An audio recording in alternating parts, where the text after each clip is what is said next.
Let's be honest, it would make our lives a lot easier if we could predict the future.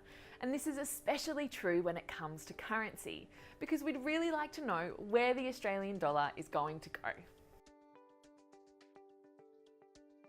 It could be because you're about to travel overseas, or if you want to make transfers for your business, or even if you're just interested in foreign exchange in general. Whatever your reason, this video will look at whether the Australian dollar could go up, what's impacting it, and where it could be by the end of 2019.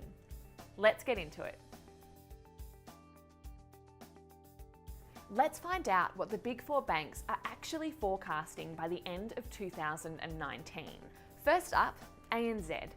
Their current forecasts see the Australian dollar remaining around the 70 cents mark by the end of 2019, similar to their negative expectations last year.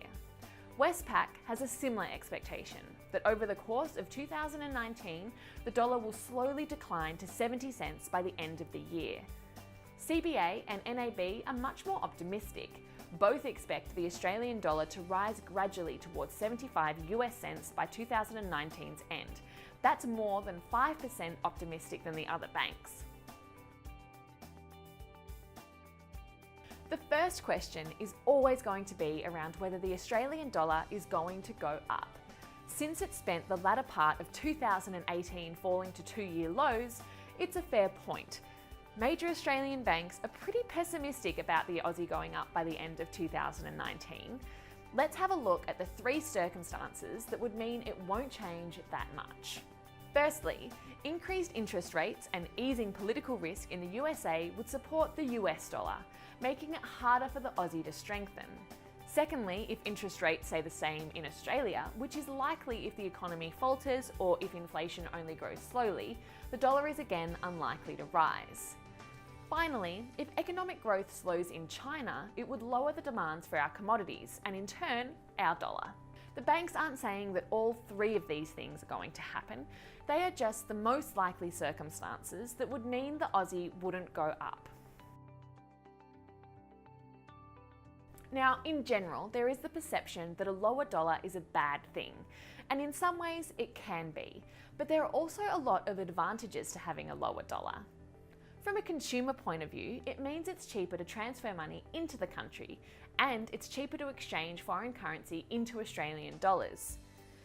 And from a bigger picture point of view, it's good for a number of industries.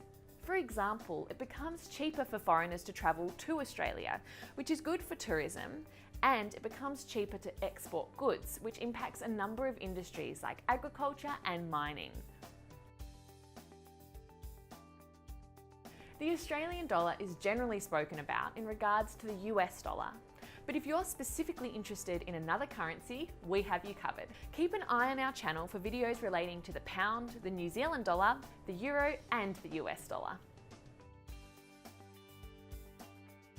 If you have any more questions or thoughts about the Australian dollar, you can leave them in the comments below.